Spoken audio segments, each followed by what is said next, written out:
الحمد لله نحمده ونستعينه ونستغفره ونعوذ بالله من شرور أنفسنا ومن سيئات أعمالنا من يهده الله فلا مضل له ومن يضلله فلا هادي له وأشهد أن لا إله إلا الله وحده لا شريك له وأشهد أن محمدا عبده ورسوله أما بعد فأعوذ بالله من الشيطان الرجيم بسم الله الرحمن الرحيم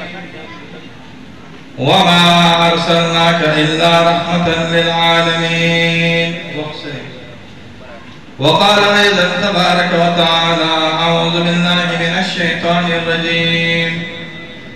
إنا أعطيناك الكوثر فصل لربك وانحر إن شانئك هو الأبتر وقال رسول الله صلى الله عليه وسلم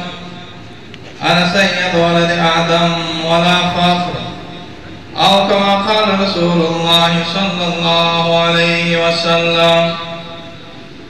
وقال رسول الله صلى الله عليه وسلم لا يؤمن أحدكم حتى أكون أحب إليه من والده وولده والناس أجمعين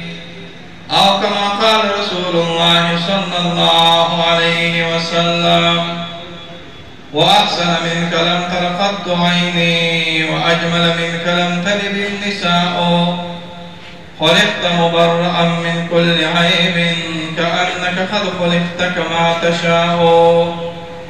حسني وصف دم عيسى يد بيزاداري حسني وصف دم عيسى يد بيزاداري آنشه باق مدارا تتنهى داري إن الله وملائكته يصلون على النبي يا أيها الذين آمنوا صلوا عليه وسلموا تسليما اللهم صل على محمد وعلى آل محمد كما صليت على إبراهيم وعلى آل إبراهيم إنك حميد مجيد اللهم بارك على محمد وعلى آل محمد كما باركت على إبراهيم وعلى آل إبراهيم إنك حميد مجيد معزز محترم آدم علی رضیات درانو افقو مسلمانان ورو دا مجلس دیر زیاد دا خیر و برکت مجلس دی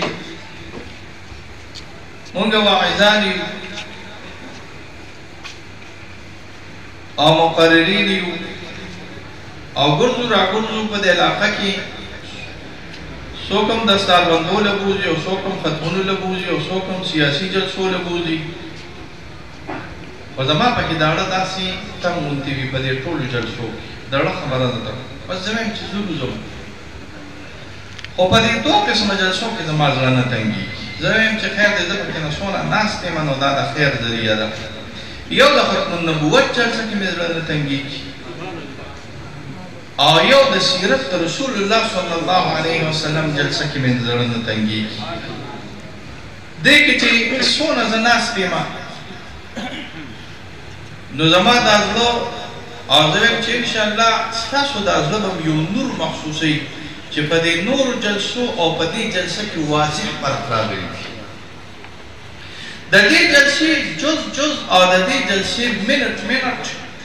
دا د الله د طرفه رحمت دی دا د الله د طرفه خیر دی دا د الله د طرفه برکت دی د دې جلسې جز د دې جلسې منټ دا به انشاءالله ستا دپاره د دې دنیا د خیر او د سعادت ذریعه هم وي او د آخرت د خیر او سعادت ذریعه به هم وي ستا دپاره په دې جلسې کې که زه څه وینا کوم او تاسو یې اورئ او یا تاسو نفس یې اورېدل کوئ د نورو ملیانو نه زما په ګمان باندې نه چې په یقین باندې انشاءالله د عباداتو قائم مقام د فرائض او د واجباتو نه خو د نوافلو قائم مقام به انشاءالله دا کله د خیر او د برکت یو جز انشاءالله ګرځئ که ته پکې منډه وکړې ګوره دا هلکان منډې وښي راوښي کته پکې نه کوشش کې تا صادر دی کته پکې نه منډه واخې کته پکې کوشش کې کته پکې نه خرچه کې دا بغیر نه خرچول هم نه کېږي خرچه به پکې کې انتظام به په دې کې برابر دی که چېرته بالفرض کور والا راشي او کور والا دا یو درې څلور ګنټې د دې مجلس دپاره ورکړي نو زمونږ عالمانو لیکلي دي چې د حضور صلی الله علیه وسلم په نسبت سره د حضور صلی الله علیه وسلم د ذات بابرکت د ذکر په نسبت سره یا د حضور صلی الله علیه وسلم د اخلاق او د عاداتو د ذکر په نسبت سره یا د حضور صلی الله علیه وسلم د خاص د ذکر په نسبت سره د ازواج د ذکر په نسبت سره د اصحاب النبي صلی الله علیه وسلم د ذکر په نسبت سره د لباس د نبی صلی الله علیه وسلم په ذکر په نسبت سره د وصلو د رسول الله صلی الله علیه وسلم د ذکر په نسبت سره دغه خو لا غټې خبرې دي چې کومو زناورو باندې د الله پیغمبر صلی الله علیه وسلم تلل کړي دي او سورلي هم کړي ده د هغې په نسبت سره چې کوم څوک ذکر کوي او اوري یې او بیانوي یې دا د الله په دربار کې د خیر او برکت یو ذریعه راغلی د دې وجه دا ده یوسف علیه السلام خو د انبیاو کې ډېر ښایسته پیغمبر ډېر حسن والا الله ورکړی دا خو تاسو عوام هم وایې که حاجي صاحب تاسو کور کې کله ناکله وایې که نه یوسف علیه السلام ډېر ښایسته اورېدلي دي دي که نه دي اورېدلي اورېدلي دي که او دا حدیثو کې هم راغلي د مسلم حدیث دی اکثر ابواب المعراج د مسلم د صحیح المسلم په اوله کې راغلي د الله پیغمبر صلی الله علیه وسلم په بیت المقدس کې یا په بیت المقدس کې د انبیاو سره ملاقاتونه کوي او دې کې دوه احتمالات درې احتمال دی هغه ډېر مرجوح دی یو احتمال دا دی چې اجساد مثالیه راغلي اجساد مثالیه ځان په کې څه ته وایي مولیانو ته اجساد مثالیه دې ته ویل کېږي که چېرته راشي نو اصل جسد په هغې نه کېږي ولې دا یاد ساتئ ښه لکه بالفرض ته ما خوب کې ووینې بېګاله زه لاړ شم او تا باندې د مولیانو د عشق غلبه راشي او ته ما خوب کې ووینې نو دا نه وي چې زه ریښه د تنګي نه راغلی او ستا په دې دماغو کې ورننوتلې یم او ما ته پته ده نه ته به ما خوب کې ووینې بزرګان به خوب کې ووینې اولیا به خوب کې ووینې د الله پیغمبر صلی الله علیه وسلم به خوب کې ووینې او کله ناکله اجساد مثالیه راشي د اجساد مثالیه رأی د امام جلال الدین سیوطي رحمه الله د امام غزالي رأی دا راغلې ده زما هم دا رأی ده آلوسي هم دا ویلي دي چې اجساد مثالیو کې اصل جسد ته پته نه لګي ګورې دا یاد ساتي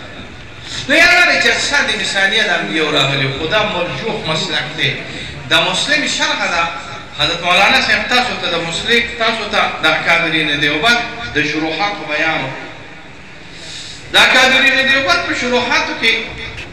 څنګه چې اوجز المسالک راغلي دي د موطا شرحه ده او څنګه چې معارف السنن راغلي دي د ترمذي شرحه ده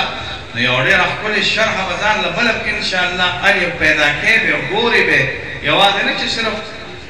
په کور کې په المارۍ کې کښېږدې او ګورې یې نه پلاسټک دی نه تو شوي وي ګورې نه ګورې به ښه چې کتلي دي نو هېڅ پیدا دله نه درکوي هغې ته څه ویلې کېږي وایي فتح الملحمه څه وایي ورته فتح الملحمه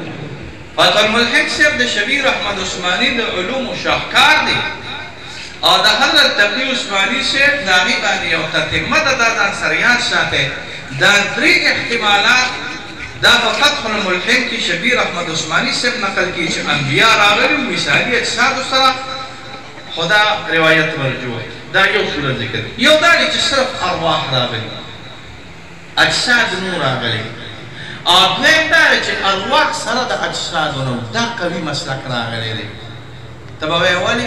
ځکه لمونځونه کوي د الله پیغمبر صلی الله علیه وسلم مخکې کېږي او دا ټول انبیا د الله په پیغمبر صلی الله علیه وسلم پسې ودرېږي نو فتح الملحم لیکلي دي چې دا ارواح مع الاجسادو چې په بیت المقدس کې جمع کوله نو انبیا سره د اجسادو او سره د ارواحو نه راغلي خو جنت کې ملاقاتونه کوي ورسره ابراهیم علیه السلام انی رسول الله صلی الله علیه وسلم نو اصح راغی دا چې دا صرف ارواح راغلي او اجساد نو فتح الملحم په دې باندې وګورئ ارواح او اجساد نو ابراهیم علیه السلام یعنی آدم علیه السلام یعنی عیسی علیه السلام یعنی موسی علیه السلام دا ډېر زیات جلالي پیغمبر دی. ما که تاسو ته د دې واقعات بیان کړو د ماسخوتن بانک به راشي او زه به د دې واقعاتو نه اوزګار نه شم. مبارک الاسحار د ابن ملک یو شرح راغلی ده په مشارق باندې. مشارق یې دوه دي، یو مشارق الانوار د صنعاني دا یاد ساتئ، یو مشارق الانوار د قاضي عیاض شرح راغلی ده. دا د درو کتابونو شرح ده، یو د بخاري، یو د مسلم او یو د موطا د بعضې مواضعو 3 جلده کې شایع شوې ده. یو مشارق الانوار بل مشارق الانوار دی او په هغې باندې زموږ د ابن مالک شرح راغلی دی او موږ ورته نوم مبارک الازهار ویو. نوم ځان سره یاد ساتئ. مبارک شرح المشارق هغه نقل کړي دي، وایي د موسی علیه السلام د سحر په وخت کې به یو ټوپی کېښوده. ټوپی مې یو څونه استعمال کړي دي. نو دا مباحث جلال الدین سیوطي رحمه الله یو رساله لیکلې ده چې رسول الله صلی الله علیه وسلم کوم ګریوان کړی دی. دا ګریوان یې کړی دی، دا مونږ چې ورته ویو دې ته جیب وایي. تاسو خو جیب دې ته وایي که نه؟ او که نه دا ولې کړی دی؟ دا بل پېژنئ، دا قنداریانې چې کوي یا افغانیانې چې کوي په دې ځای کې چې دا کوم شوي وي. پخوا زمانه به دا منکحیلو شیخانو دا کول. ستاسو اوس نشته ګنیز په ما تاسو ته ښودلې ته پکې اوس دا کوم ته ښه ده دغه شته د دغه ملا چې کوم راغلی دی د دغې ملا لږې اختلاف دی چې دا په منځ کې سنت راغلی او په د دغه ملا یا ته فرض کړه دا کې د ده ملا دا کوم چې راغلی دی دا جایز سنت ښه جایز دواړه جایز راغلي. کومه ټوپۍ د الله پیغمبر صلی الله علیه وسلم استعمال کړې ده؟ جلال الدین سیوطي رحمه الله په دې کې تفاصیل کړي دي په الحاوی الفتاوا کې. خو موسی علیه السلام د کپړې یو ټوپۍ سر کېښود او چې ماښام کېده بل هغه به ایره پرته وه د موسی علیه السلام په سر باندې. تاسو ته پته ده ولې؟ استاد امام خونیتو د مقتدیانو نه تګ یو کړم قبلې ته دې مخ دی 50% ته تنګ دی. زما یو مقوله ده خبره کېږم په هر مسجد کې هر جومات کې او په هر محله کې او په هر کلي کې الله تعالی ملا صاحب ته قام د هدایت دپاره پیدا کړي. خو یو دوه بوډاګان په صورت د نکیر او د منکر کې د دې ملا د هدایت دپاره الله پیدا کړي.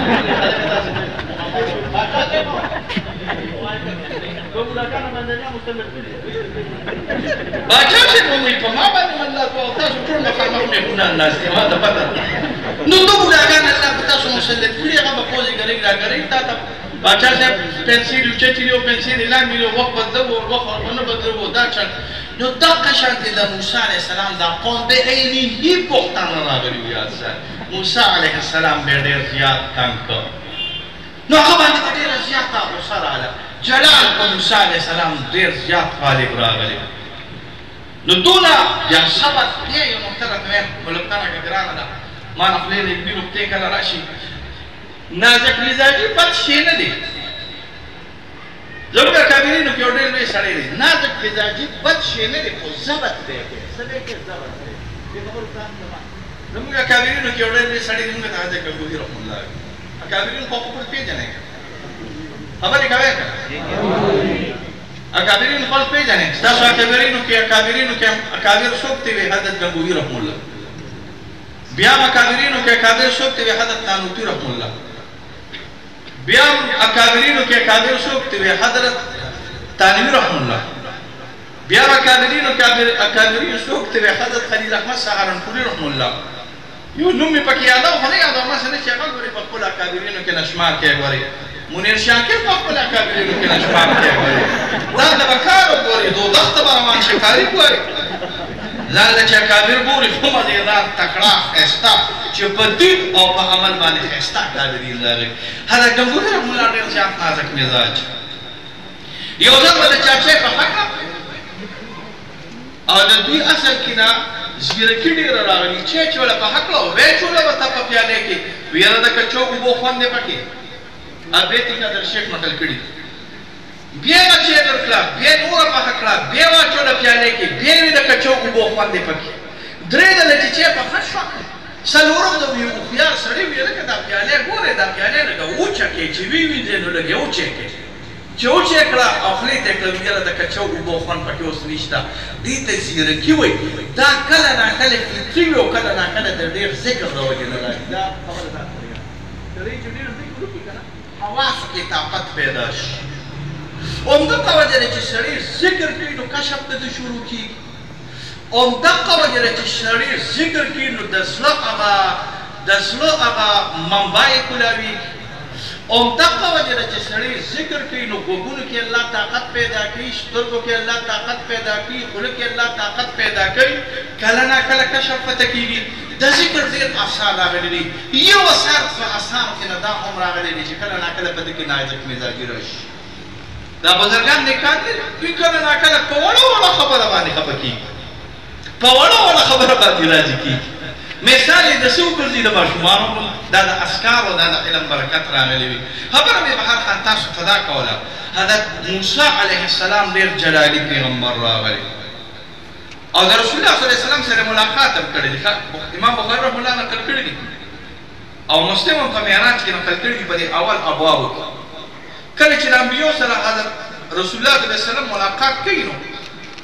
د حضور صلی الله علیه وسلم په دغه وخت کې په ګیره کې یو ویښتم سپین نشته دا ځان سره یاد ساتئ حضور صلی الله علیه وسلم چې کله 50 کالو ته ورسېد نو ما د حضرت صاحب نه اورېدلي مفتي فرید صاحب نه حواله مې ډېره زیاته ولټوله خو پیدا یې نه کړه چې په دغه وخت کې 12 ویښته د رسول الله صلی الله علیه وسلم د ګیرې مبارک دا سپین راغلي او د 18 نه شیبه زیاته شوې نه وه په رسول الله صلی الله علیه وسلم باندې د 18 ویښتو نه سپینه ویښته د رسول الله صلی الله علیه وسلم زیات شوي نه دي اگر چې دا زه سویم په دې باندې بدرالدین ابن جماعه ردم کړي چې نه لږ زیات شوي یعنی تور زیات او سپین کم او د 18 نه زیات راغلي او مولا علي قاري یو ځای کې تصریح کړی دی چې 18 راغلي د 18 نه زیات نو خو رد مې ملته وکړو چې بدرالدین ابن جماعه په دې باندې نه ردم کړی دی نو خو بیا هم معراج ته چې خطب نو حضرت موسی علیه السلام رسول الله صلی الله علیه وسلم تورګیري موسی علیه السلام او د انبیا خپل پیغمبر انبیا او بیا ډېر جلالي راغلی نو چې د موسی علیه السلام سره ملو شو نو د بخاري روایت دی په بکا موسی علیه السلام وجړل داسې چې لاړ نو چې ویجړل نو شرح کې لیکلي دي او نور روایات لیکلي دي چې فرشتې یا انبیا یا قوم شاه حورې او غلمان تاسو مولیانو ته ډېر خوشحالېږي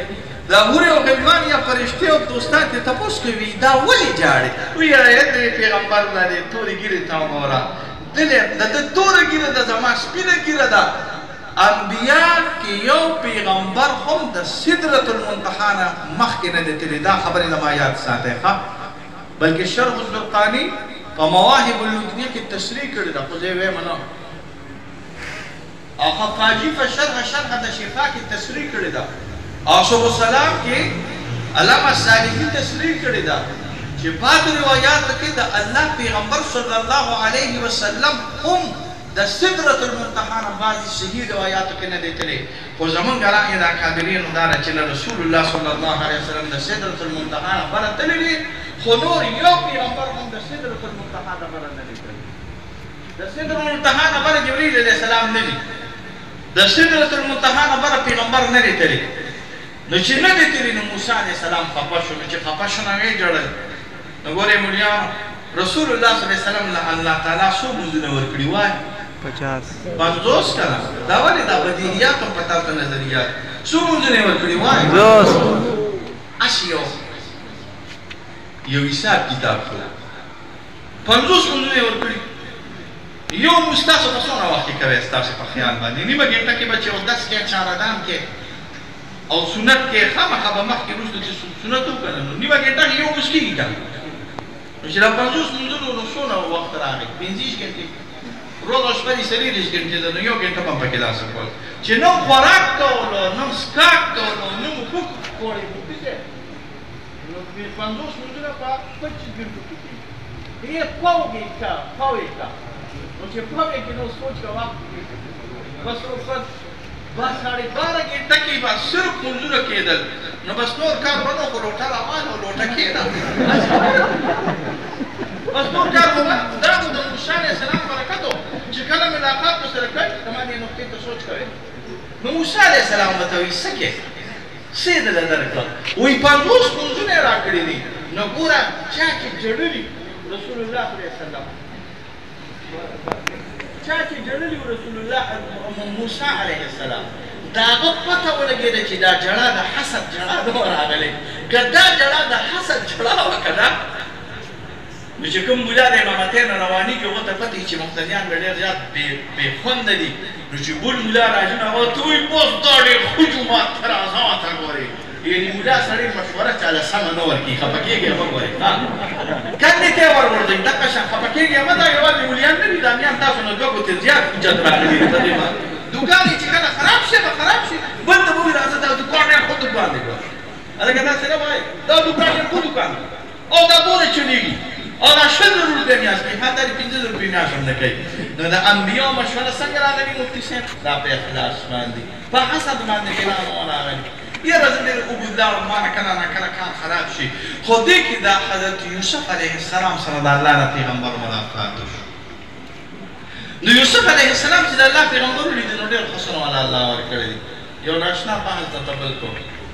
د انسان په وجود کې 40 حسن دي دا راته چا ویلي د انسان په وجود کې 40 حسن دي 40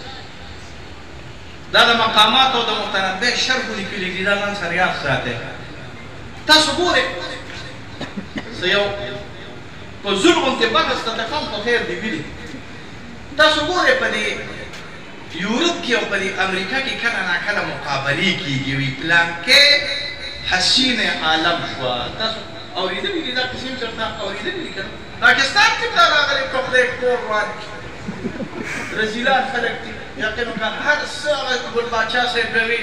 دوا چې به کولې وي دعا وکړي یا الله پاکه خیر کړي رحم وکړي کرم وکړي یا الله پاکه انګریزانو ته خیر وبرکت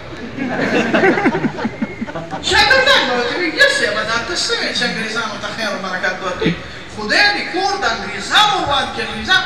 وایي شکر وباسئ چې انګریزانو د سحر په وخت کې چېرته یو پلیټ غوټ نه دي خوړلي په چمچه باندې د پاکستان دا ټول ګورنران او دا وزیر اعلاګان او دا ټول به راته د سهار په وخت کې به یو چمچه غوړ خوړل چې دا مې پلار خوړلي دي ګورې خفه کېږي ما شکر وباسئ چې انګریزانو غوټ نه دي خوړلي په دې وطن کې که انګریزانو غوړ خوړلي نو ستاسو د ګورنرانو ستاسو د وزیر اعلاګان ستاسو د امپیګانو امینګانو او ستاسو د اسټبلیشمنټ په د سهار په وخت کې وي چې ویټامین ډي پکې ده ویټامین سي پکې ده دا ډېر زیات دا د انګریز په هغه ککړ خلک ګنده خلک د اسلام او د دین نه ویسا راسي په نوم باندې مسلمانان زه جذباتو کې کله ناکله لاړ شم خو نه ځم بس خپله خدای دې ځان له راکوپت کړي خبره مې به هر حال تاسو ته دا کوله چې یوسف علیه السلام دغه کېږي دا مقابلې کېږي دا حسین عالم ده دا حسین امریکا ده دا حسین فلان ده دا حسین دین ده ته په دې کې پوهېږې که نه لږ لږ دې پوهېږې او خیر دی داسې ناروا نه دي یعنې دا ناروا نه دي چې دا معلوماتو کې دا معلومات ناروا دي دا معلومات ناروا نه دي دې کې ستاسو څه خیال دی چې دا داسې ګډېږي نو انتخابي کېږي نه د انسان په وجود کې 40 نښې د حسن راغلي څو تاسو به دلته انګلیش باندې پوهېږئ نو د بینډو ته په انګلیش کې لیډي فنګر وایي دا ورته ولې وایي دا داسې دی ده چې غټي وي داسې نری کېږي نری کېږي نری کېږي بینډۍ مې لیدلي دي دا خو صرف ککاسه کې لیدلي دي او داسې نه دي لیدلي دا چې کله دغه یي دا د انسان د ګوتو علامت ته حسن دا دی چې دا به دلته پیړې وي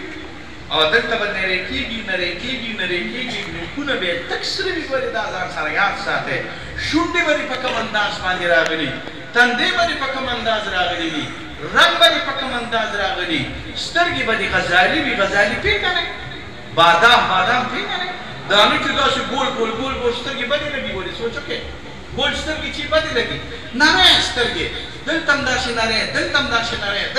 د پوزې خپل ځان انداز د ویښتو ځان 40 اشیا دي دا 40 څه نه بیانوم ځکه طالبان چې بیا چرګ هم رواني نو ګوري ورته انسان بیا حسن پرستۍ کې ما به خبره کوي باچا صاحب بوډا دی خو غریبان به په حسن پرستۍ کې مبتلا دی کدا ته کوم نه لګا انسان حسن پرستی کې مبتلا شي ځکه نه خبر چې نه خبر نه پیږي او چې پوه شي چې وایي دا پوه ده داسې ښایسته ده سترګې داسې ښایسته دي اولاد داسې ښایسته دي ټنډې داسې ښایسته دي غوږونه داسې قد و قامت تاسو اوس نه پوهېږئ کیټ واک ورته وایي داسې داسې به دي لکه پیشو چې څنګه دي ګوري ها داسې به دې پوهېږئ که نه پوهېږئ که پوهېږئ ښه ده که نه پوهېږئ نو اړه پوهېږئ داسې کچې کچې به نه ده چې یو خپه دلته ږدي او یو خپه دلته ږدي نه داسې انداز سره به دی دا ټولې د انسان کې د حسن علامت دي اوس درته ناشنا خبرې کوم په تاریخ کې یو زنانه تېره شوې ده چې په هغې کې 12 یا دیارلس حسنه تېر شوي او تاسو په دې پښتو کې ورته شیرینې او فرحاد وایئ دا پارسیوانانو ښه داسې نوم بدل کړی دی دا اصل کې په فارسي کې شیرین او فرحاد دې کې 12 علامې د حسن تېرې شوي دي په شیرین کې 12 علامې د حسن تېرې شوي دي په تواریخ لیکي یو ذات بابرکات تېر شوي دي چې هغې کې 40 په 40 د حسن او د جمال علامې تېرې شوي دي هغه محمد رسول الله صلی الله علیه وسلم 40 علامې د حسن دا په محمد رسول الله صلی الله علیه وسلم ما کوشش وکړ چې زه دا وګورم چې یوسف علیه السلام کې څونه علامې د حسن دا قدیم تواریخ دی کې یو کتاب دی الخطط د مقریزي نوم ځان سره یاد ساتئ الخطط د مقریزي نوم ځان سره یاد ساتئ الخطط للمقریزي اوس په شپږ جلد کې راغلي ما سره په غټو څلورو جلدو کې دوه الخطط د مقریزي د یوسف علیه السلام د زړې زمانې د حسن بیان کړی دی مقریزي مصري شافعي قاهري دي دا ځان سره یاد ساتئ نو کوشش وکړو چې د یوسف علیه السلام د حسن څه علامې دي خو قادر پرې نه شم فلحال خو حدیث صحیح د مسلم کې نه راغلي چې الله ولا ډېر حسن ورکړی نو ښایسته سړی و ډېر بهتر دا خرڅېده په مصر کې نو غلام چې ښایسته وي او خرڅېږي د دنیا ورته راغونډه شو د مصر دا نوابان د مصر دا سرمایهداران راغونډ شو چې یو ښایسته غلام خرڅېږي د یو بوډۍ را روانه وه او هغه بوډۍ په خپل لاس کې ویښته راغوستي او د مجمع ته راله یا د بولې ته راله چې زه په دې بولې کې نه شرکت کوم چې په بولې د حضرت یوسف علیه السلام کې شریک شم نو مولیانو زه تاسو نه خبره کوم چې دلته یو دکان خرڅېږي او بولې پې نه لګي چې دکان خرڅېږي نو لکونو روپۍ به په جیب کې ږدئ که نه وایې که نه ښکاري چې ته اوس مسواک راوالې خولې کې وې او څوک درته وایي څه کوې وایي په دې مسواک باندې دا دوکان علم نو خلک به دې وډبوي او به درې لتې چې تخته خدای دې ښه که دا د مسواک کارونه نه دي راغلي نو هغه زنانه څه راواغېسته ویښتې راغستې دي د یوسف علیه السلام بولې ته نه راغله خلک ورته وایي څه کوې بې وایي د یوسف علیه السلام په بولې کې نه عیسی علما وایي ستا دې ویښتو ته وګوره د یوسف علیه السلام دې بولې ته ګوره وایي بچو ما ته پته ده چې زما دا ویښتو د یوسف علیه السلام د قیمت او د قدر او د قیمت په بولې کې نه شاملېږي خو که الله تعالی په قیامت کې د خریداران یوسف یا د بولې د یوسف علیه السلام بیان وکړي چې پاسې د یوسف علیه السلام خریدارانو نو چې زم الله تعالی په دې خریداران یوسف کې د قیامت په ورځ باندې ما الله شمار کړي دا زما لپاره ډېره د فخر خبره ده نو مولیانو دا رسول الله صلی الله علیه وسلم حسن جمال نه تمامېږي دون حسن او جمال او عزت او شرافت ور الله ورکړی دی چې زه ناست یم او بیا ورپسې باچا صاحب کېني او بیا ورپسې بل ملا کېني او بل ملا کېني او یو ته بیان کېږي نو تاسو به تنګ شئ مونږ به هم دا بیانونه ختم شي خو حسن و جمال د رسول الله صلی الله علیه وسلم عزت او شرافت د رسول الله صلی الله علیه وسلم نه ختمېږي دا عقیده یاد وساتئ نو مونږ به څه چل کوو مونږ به په مثل د خریداران یوسف د بوډۍ خپل لږې غوندې خبرې وکړو چې مونږ الله تعالی صرف په دې مجلس کې نه شریک نو ما خو په نیت د دې وکړې مفتي صاحب تاسو مجلس جوړ کړی دی او اعلی او بهترین او ښکلي مجلس دی تاسو له دې الله د دې خیر درکړي تاسو له دې الله د دې برکت درکړي او ما پکې صرف یو څو الفاظ د دې ووي چې ما هم الله تعالی په مداحینو د محمد رسول الله صلی الله علیه وسلم کې په ناقخوانانو د رسول الله صلی الله علیه وسلم کې په هغه کسانو کې چې هغه صفت محبوب او صفت زموږ د معشوق د محمد رسول الله صلی الله علیه وسلم کوي او تاسې اورئ نو ستاسو دا ناسته هم د الله دربار کې ډېره مقبوله ده او زما دا وینا هم د الله دربار کې مقبوله ده دا ډېر لوی د خیر لوی کار راغلی دی او زما علماو ته دا خواهش دی دا درخواست دی چې همدغه شانتې کار کوئ دا عوام نه دي دوی روان شوي دوی د مولیانو هر کار ته په شک باندې ګوري فبکې دي معنی عوام نه ګوري دوی د مولیانو هر یو کار ته په څه باندې ګوري په شک خدای دې بیخ د دې سیاستونو وباسي دې سیاستونو زمونږ د پښتون قوم مزاج خراب کړ فبکې کې معنی ما پخوا چې به ملا چېرته واعظ کو نصیحت کو تقریر به کو نو خلک به راغونډ شو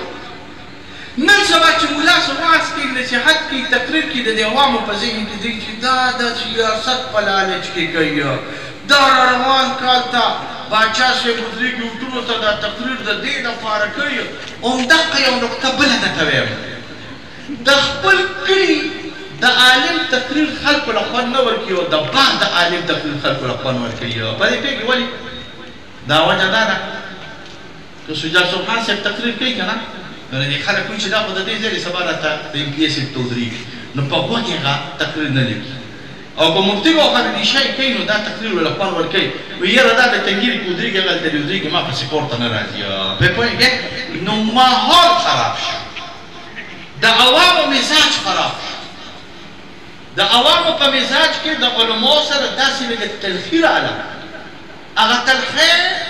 د عوام په علماو باندې بد اعتماده کړه یو پراپیګنډه ډېره وشوه یو دشمن په دې پراپیګنډه کې کامیاب شو یو میډیا زما د ځوان په ذهن کې دا خبره مسوروات شوه یو ځل چې یو خبره واورې بیا چې خبره واورې بیا چې خبره واورې بیا چې خبره دا سر کوي کولی دا ورته خبره پوهېږې که نه دا فقیر آباد دی دې ځای کې تا چېرته یو چیړۍ وساتله ته خو ځوان یې خو دې جسم یو چیړۍ وساتله او نیت یې دا دی چې دا چیړۍ به زه بوځم دا ګډ به زه بوځم او دا به هغلته چرګانو چوک کې خرڅوم هسې مثال ده یو درې ګڼ کپان یو ځای شو چیرې که د دې جسم نه دا چیړۍ دي خو دا خو بوډا سړی دی که وپو یې او نیسو یې نو خلک را باندې راغونډېږي نو یو درې ارانیان یو ځای شو چل یې ورته جوړ کړ دا غریبو ساده دا چیړۍ چې کله راواغسته او د دې کور نه داسې بارود دی مین سړک ته نږوله راغی یا باجي څنګه یې ښه کاکا صحت دې ښه یو څه کې وایي دا چیړۍ خرڅومه که نه وایي دا چیړۍ ده د غورې دا سپی دی دومره مې چې دا چیړۍ ده وایي زه خدای دې غرق که سرکوزیا دا چیړۍ ده دا خو څه سپی نه دي راغلی خو د ده په دې زړه کې داسې یو تک خاص پرېوت حاجي صاحب تک پرېوته که نه ده بیا چې داسې لاړې او د دې کالجه پورې لاړې دا شنغرۍ پورې دې کالجونه چې دا هاسټلې چې کومې راغلي دې پورې بله رامینه لرو وایي حاجي صاحب څه کوې تا ورته وایي دا چیړۍ خرڅومه که نه وایي نه جي دا خو چیړۍ نه ده ګورې دا څه راغلی دي سپي راغلی تا ورته وایي خوښه سپي نه دي راغلی خو مې غر کوي نه بابا ګورې بل چاته نه وې زما خو ترې ګورې زه باندې خفه کېږم بل چاته نه وې ګورې دا سپي راغلی ده زړه کې دې دا ټک زیات شو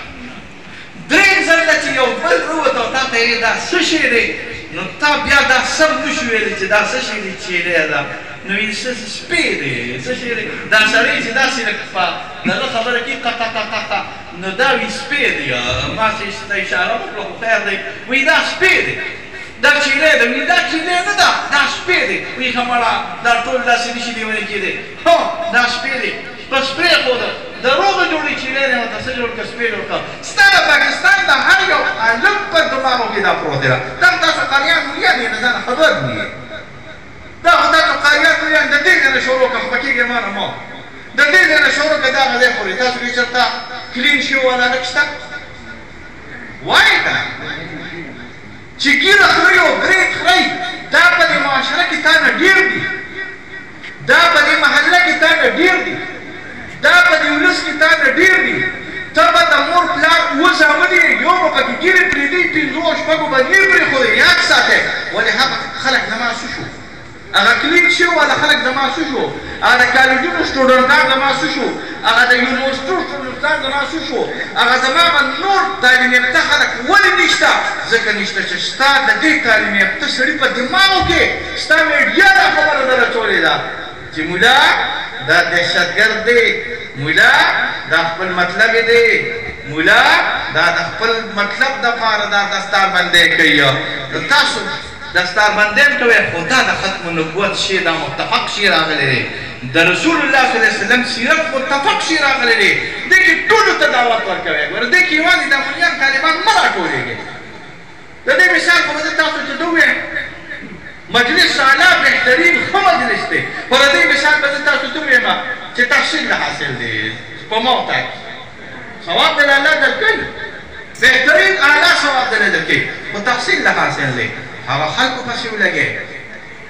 هغه دوستانو یارانو د تر زامنو پسې ولګي چې څوک د دې پیټ نو څوک د دې میدان نه لري دي هغه راولې د تبلیغ په ذریعہ باندې د تصوف په ذریعہ باندې د علم په ذریعہ باندې د علماء په ناست په ذریعہ باندې په هر طریقه سره په دې دین سره جوړاو کا چې د دې دین سره ستاسو جوړاو شو د دې جلسې مقصد د حاصل شوی دی الله خوشاله کا فتوانه جهانونو تکلیفونو مصیبتونو نه الله تعالی په امان کې وساته او جلسه الله تعالی په خپل دربار کې قبول کړه